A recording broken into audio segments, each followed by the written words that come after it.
السلام علیکم.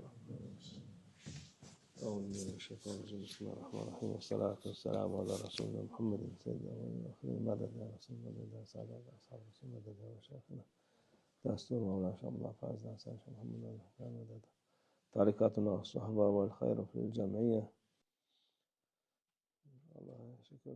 اللہ کا شکر ہے ہمیں عراق کی زیارت کا موقع ملا، بغداد، کربلا اور نجف. اللہ ان سب سے راضی ہو. اللہ ان کے درجات بلند فرمائے اور ان کی ہمت ہم پر بنی رہے. یہ اسلام کی مہان شخصیتیں ہیں.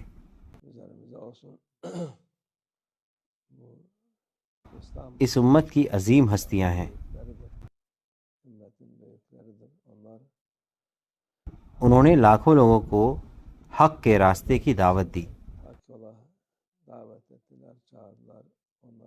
انہیں پکارا اور ان کی خدمت کی. ان کی ہمت ہمیشہ رہنے والی ہے. ان کی حمایت اور مدد مسلسل جاری رہتی ہے. ایسا کچھ نہیں ہے کہ ان کے وصال کے بعد سب ختم ہو گیا.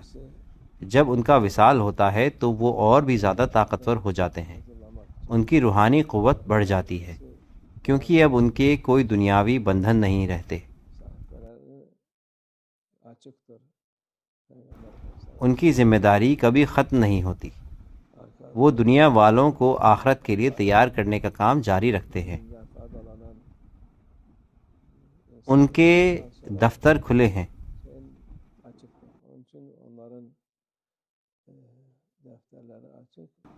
جیسا کہ ہمارے رسول اللہ صلی اللہ علیہ وسلم نے فرمایا، جب تک لوگ آپ کے لیے دعا کرتے رہیں گے اور آپ کے علم سے فائدہ اٹھاتے رہیں گے، آپ کے اعمال نامے کھلے رہیں گے. لہٰذا ان کے اعمال کے دفتر کھلے ہیں اور وہ نہایت سخی ہیں. وہ دوسروں کو راہ راست پر لانے کے لیے دعائیں کرتے ہیں اور اپنی روحانی توجہ سے کوشش کرتے ہیں. ان کے مزار مبارک اور مقدس مقامات پر رحمت کی بارش کبھی نہیں رکتی. جو لوگ وہاں جاتے ہیں وہ اللہ کی رضا کے لیے جاتے ہیں. وہ اللہ سے رحمت، مغفرت اور خیر طلب کرتے ہیں. اللہ عز و جل انہیں خالی ہاتھ نہیں لوٹاتا. جو وہاں جاتے ہیں وہ دنیا کے لیے نہیں بلکہ آخرت کے لیے جاتے ہیں تاکہ ان کی آخرت سنور جائے اور وہ کچھ بھی مانگ سکتے ہیں. اللہ کا شکر ہے یہ سفر بہت خوبصورت رہا. یہ اللہ کی خوشنودی کے لیے کیا گیا سفر تھا. اللہ کا لاکھ لاکھ شکر ہے کہ ہم صحیح سلامت گئے اور واپس آئے. ہم رحمت لے کر لوٹے ہیں. ان بزرگوں کے صدقے میں ہم خالی ہاتھ نہیں لوٹے بلکہ اللہ کے انعامات لے کر لوٹے ہیں. انشاءاللہ دعا ہے کہ یہ ہمارے ایمان کو مضبوط کرے اور دوسروں کے ایمان کو بھی زیادہ کرے. انشاءاللہ یہ ہستیاں ہمارے رسول اللہ صلی اللہ علیہ وسلم کے زمانے سے اور اس کے بعد بھی اہل بیت، علماء، صوفی اور بڑے بڑے اولیاء اللہ وہاں بڑی تعداد میں موجود ہیں.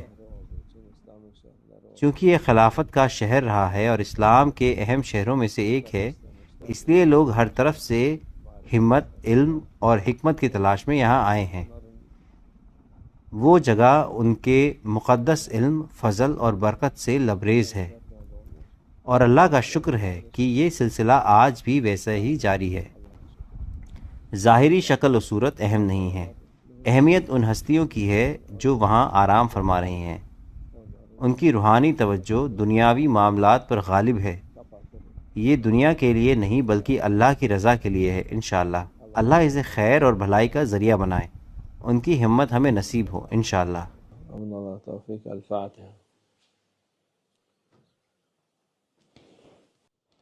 انہوں نے کہا 1,00,000 قرآن کے ختم پڑھے گئے ہیں.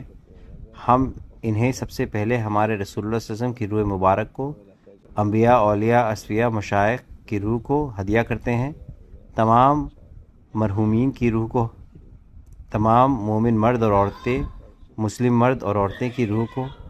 دعا ہے کہ جنہوں نے اسے پڑھا ان کی تمام نیک مرادیں پوری ہوں. انشاءاللہ اللہ ہم سب کو یہاں اور آخرت میں خوشیاں عطا فرمائے.